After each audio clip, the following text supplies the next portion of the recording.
Hi guys, this is Melissa. Do you see that squirrel? Oh my gosh. She's annoying my orchids. There you go. Where are you going? Where are you going? Because you were somewhere you shouldn't have been. And I can't do anything. I chase them around. Sometimes I spritz them with water, but they seem to enjoy it. But look at what they do. Oh, so I think I am going to I'm gonna throw in the towel. Because look at what they do. So I guess it's not meant for me to grow orchids on trees. At least not in these trees back here, even though they're spiking and I feel bad for them. And some of them are blooming.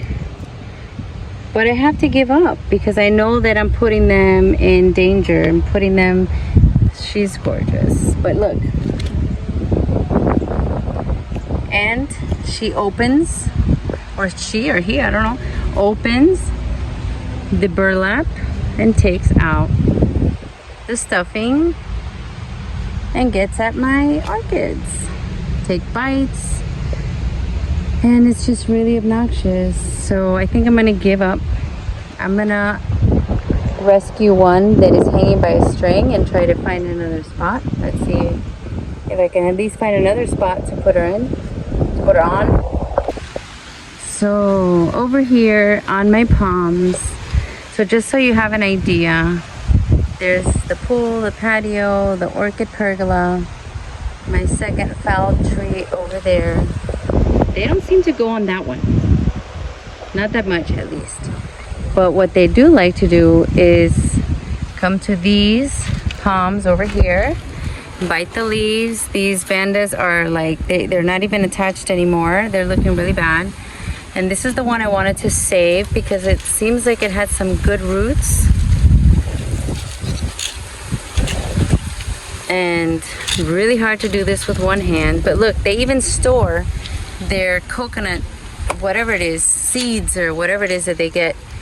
And look, unfortunately, in order to remove her, I'm gonna have to detach her, and I feel so bad, but that's the only way to save her. She has a spike.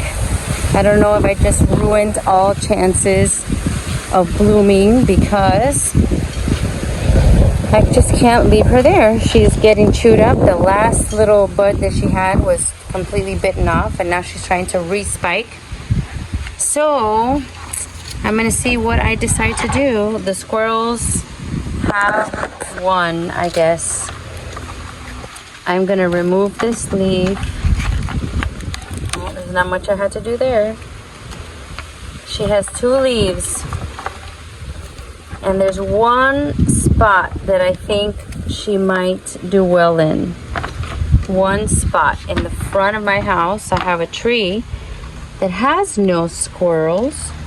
So what I'm gonna do is soak up her leaves just so that I can get an idea of what is actually dead and what's not. And then I'm going to take her out to the front and attach her to the front of the house little tree, and maybe after she acclimates, maybe, just maybe, I can save her because she's growing roots, one that I had to basically yank off. She's growing new roots, so I'm going to do a little trim and I will show you where I put her, and we're all gonna cross our fingers that this is gonna work out because I like saving fowls, but it's impossible with a family of squirrels because they are more powerful and they will get at your orchids during the day, and it's just impossible. And it's funny, well, not funny, but I just saw a video of my orchid friend Janae that is in South Africa, I believe. And if you don't follow her channel, you should, because if you want to see how to grow orchids in South Africa, Janae is the channel to go visit. She's a very sweet lady, and I will put the picture of her channel so you guys can head all over there and take a look. But she is combating monkeys. So I'm here complaining about my squirrel problem, and she is having a monkey problem. I cannot imagine a monkey problem. I think squirrels are bad enough, but yeah. So if you didn't know the little treatment that I did, those hot pink spears that smell awful that I got from Amazon and put them on each tree and then cost me $20, that didn't work at all. At all.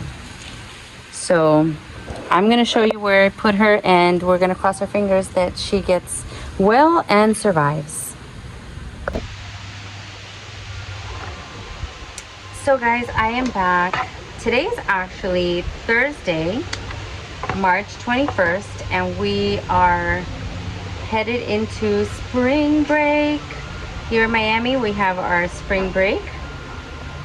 Starting, I'm gonna say today, because there's no school tomorrow. And even though I go at night and I teach at the gym, I teach a spinning class, I still feel like I'm on vacation. And even though I love my class and I love my students, sometimes as teachers, you need that vacation to just be at home and sometimes get your house in order, which I gotta do. Declutter. I always say I'm gonna declutter. I always need to declutter, and then, you know, other fun things get in the way. Doesn't that happen with everybody? They have their list of things that they have to do, and then you're on vacation, and you're on vacation, you're on vacation, and then the whole week goes by. So we just got back from a little getaway, so I'm not really planning on going anywhere. Plus, I'm kind of too late. I looked at little getaways and vacations, and the prices are astronomical. We thought of going to the Keys, but again, the prices are just astronomical, of course, because most of South Florida is on spring break. So maybe a couple trips to the beach, maybe just jumping in our pool and getting that family time. And sometimes that's all you need. Sometimes a vacation will leave you feeling like you need another vacation. Definitely if you go to the Disney parks, that'll happen. You'll feel like, can we start over and go somewhere relaxing now? Because I just came back from Disney, and honestly, with the reservation for the parks, getting to and from the parks, the hotel, planning the lunches, the dinners, the breakfasts, the fast passes, or whatever they're called now, the genie and all that, it gets a little hectic.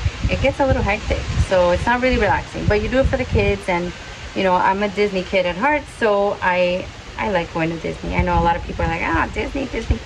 I like going to Disney. I used to go a lot when I was a kid, so there's a lot of nostalgia there for me. And I think we're done. I'm gonna stop rambling, but I think we're done. I also wanted to share another channel that I've been watching and communicating with, and I think his name is Tan, and the channel's called Orchid Fortress. And it was another channel before, and I'm not quite sure what happened, but he started a new channel, and he is is he in Thailand? I think he's in Thailand, not quite sure, but you should follow that. He has such a nice area where he keeps his orchids, and I think his partner loves succulents and he likes the orchids, and it's just, I don't know, I enjoy it. So there's two there that I mentioned that are probably good to follow. Of course, Justine from Blue Jay Orchids is great as well. She just did some mounting videos that were interesting. And also Ken from the Orchid Supply Store. Ken from the Orchid Supply Store has his channel also. So that is also, he did some repotting, and then you can see what inventory he gets in. He sells orchids and orchid supplies. And if you put my name, you can get a discount, 12% off. That's always helpful to order your pots or your bark. He has orchiata, which is, in my opinion, really, really good bark. I heard that it lasts longer. That's why it is better. And what else? Well, there was someone else. Newman. Newman, yes, that's another very interesting one. He's growing orchids in Japan, so that is pretty interesting. And I always like to, you know, promote others. There's always Rick. Rick is how, when I started, Rick L Orchids, when I started, I watched a bunch of his videos, and I'm listening, and that's, I mean, I really got some really good tips. And I think that, you know, if you follow channels that are constantly learning and want to disperse that information and want to share what they've learned with you, it's like amazing. It's like a shortcut. And of course, you got to trial and error your way and try to find your own way. Sometimes it doesn't always work for your climate or environment or your setup, but he is in Alabama. Let's see if I can. And of course, oh my God, after the long week that I've had, I don't think anybody wants to see this, but just so that I can finish my chat and get to putting this orchid somewhere else. And I might just put it right here. That's an option too. But Rick L Orchids, he is an orchid grower. He's been through some medical issues, and also he stopped for a few years, and then he's back. And just how when Blanca came back, it was like, yay, all the orchid people are happy. That's how I felt also when Rick came back. Rick came back, and at first people thought, oh my goodness, people thought the worst when he disappeared for a long time, but he is back and he is better, and his wife is better. She also had some medical issues and she's better as well. So good things when the orchid people that you watched come back, and it's, I'm not saying it's good to see people when, you know, but he went through hard times and he's getting back and starting all over again, and kind of showing everyone that it happens. So I think it's important also to see that orchids, orchid growing has its ups and it has its downs. And sometimes, like how when Blanca got, her garden got messed up with a natural disaster. It was like a tornado, really bad weather, and her orchids got thrown around. I cannot imagine. I mean, that happened a little bit here, but not to that extent. And I also saw Kelly from Orchids, is it Orchids in Paradise? She's in Hawaii. I'm going to share that channel too. That, and I know Nelson's her friend, Nature Nell, my friend, her friend, and we all kind of know each other. She also went through a similar thing, and I was listening to her video just recently that there was a critter coming in, and she didn't know exactly what was coming in, and it happened to be that she found out it was a bird. She had to install cameras to find out exactly how her orchid buds were all eaten. So she's been growing, and then all of a sudden she goes to see her orchids bloom and the buds are gone. Oh my gosh. That's happened a couple times to my orchids that are on the palm trees, and it's a really bad feeling. You go out there, you care for them, you spray them, you fertilize them, you water them, you're constantly observing them, and then the day comes when you think they're gonna bloom and the buds are gone, like a snack for the squirrels to eat, or the monkeys, or the bird in her case. So this is Kelly Orchids in Paradise, and she grows in Hawaii. She also put out a video going to Home Depot in Hawaii. Oh, I thought my Home Depot was good. I thought my Home Depot was good. Yeah, now I think that I need to go to Hawaii just to go to the Home Depot over there. So that's another channel that is just like, you just need to see the setup that she has going on. I think she also has a koi pond, just like Orchid Fortress has a koi pond that is just spectacular. And watching his video, I'm like, why am I so relaxed now? Why am I so chill right now? Why? Because you hear the water feature, you see the, I think he was doing an unboxing, and I was like entranced with the fish in the pond. I was like, wow, oh my gosh, I need that in my life. I need that. And so go to other orchid channels and get inspiration. You never know. Like, you know that all my little pots with my bandas and all that, I stole that from Nelson. He has that spectacular setup going on. I'm trying to emulate that. And you know what I got going on the trees, you know that I got inspiration from Blanca, and what I have in pots and stuff, I mean, from Roxy, Orchids 365. I mean, it's not really stolen ideas, but it's like you appreciate what they have, and you want to have a similar situation. So it's just we share with each other. And just the other day I was showing the video of how I did the dendrobiums in a community basket, and someone said, oh, I love that idea, I'm gonna copy it. And my first feeling was, yes, do it, you're gonna like it, it's easy and it's gonna look so good. So yeah, get ideas from people, watch other people. Also, Kelly was saying that what brought her back was watching videos of other orchid lovers. That's what got me started, watching videos. Like I said a bunch of times already, I was walking around the block and I saw a house decked out with orchids, phalaenopsis, dendrobiums, vandas, all kinds, all over their front palms, all over. And my first instinct was, okay, let me call somebody to do this in my house. And I saw that it was extremely unaffordable. So I said, I gotta find a way to DIY. And of course, where do you go when you want to find out how to do something? You go to YouTube, of course. And so I went and I started to bump into all these people that I now call my friends. So I'm very grateful for YouTube, and I'm grateful for the subscribers, the watchers. Because if you're a teacher, you know that most of us teachers have to have some kind of a second income. I'm sorry, but I had to say it. We have to. There's no way. So I teach at my local gym, okay? And now, since I have a certain amount of subscribers and a certain amount of views, that is a secondary income for me. So again, I appreciate you guys, because just by watching and liking and sharing, you're helping me and you're helping the channel. So I appreciate you. Please follow all the other, oh, there's another one, Hillbilly Orchids. Her name is Paula. She's great. She's awesome. She grows indoors. So if you want to learn how to grow indoors, if you don't have an outdoor space, if you're in New York, follow Hillbilly Orchids. Who else do I follow? I'm going to try to make a list now that I'm on spring break. I'm going to make a list so that I can, on my next video, mention other orchid growers, hobbyists, orchid lovers that I bumped into. Maybe you haven't bumped into their videos, and now you can look out for them and even have a bigger group of people that, you know, we can grow as a group, okay?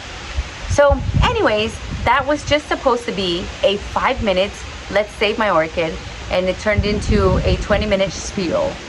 And you know, I don't plan too much what I'm going to do in the videos. I keep it very improv. I come out here and just share right off the cuff, right from the heart. You know, I share, and I get a lot of support from you guys. A lot of you respond and comment and give me really good comments. I haven't really gotten anything negative yet. Just a couple things that weren't exactly negative, but they were constructive criticism. Let's just say constructive. Nobody's been nasty. I'm so grateful. What platform can you just express yourself and be creative and get, you know, just perfect, not perfect, but just get good responses, good comments and likes and shares. And I don't know, I mean, I don't think it happens on TikTok that much, because people are quick to scroll. So anyways, thank you for joining me. I'm going to show you a quick little where did I put her, and that's it till the next time. All right, thank you. Like, subscribe, share, follow, comment, all that good stuff. I'm happy you're here. Bye guys. So I took the easy road, and I attached her here just like that with a zip tie, because these other ones that I had attached here are doing fine. So the only difference is I went out and I got some Spanish moss. This was actually still from the bag that Blanca gave me. So this has a special magical powers from Blanca's garden to mine, and hopefully it does well. I hope. Look, everything else that I put on here is spiking, blooming. Okay, so yes, this is like my take all the rescue files and put them together section. So I will get back to you with her updates and see how the roots have all attached there. That's a sign they like it there. So I'm gonna attach moss. Every time I get another piece that grows, I'm gonna put it on there and hopefully, oh my goodness, what is happening? What is happening? Did you guys see that? That was a big wind. I thought this whole place was gonna blow away. My mounts are turning around. Oops, maybe they're backwards. I gotta figure out what to do. These mounts constantly turn around and they are not supposed to be facing the wall. Anyways, I did a little bit of work here yesterday and I wasn't even gonna talk about it, but I started to stake up a lot of the, oh my god, look how close I got to this fella here and I didn't even realize. I did a lot of staking so that these wouldn't be tipping over and they would have a little bit more stability. Those are more rescue ones. So I did a lot of staking and I normally just let it go naturally, but I thought these would look good with a little bit more stability. So oh, look at that, I got a bloomer. Mommy. I got a bloomer. Yes, Leila. Look how pretty.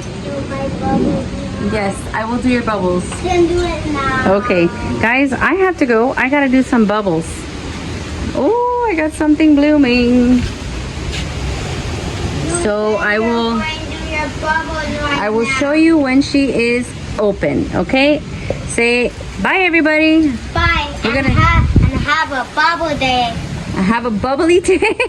Have a bubbly day. Bye. I said bubble.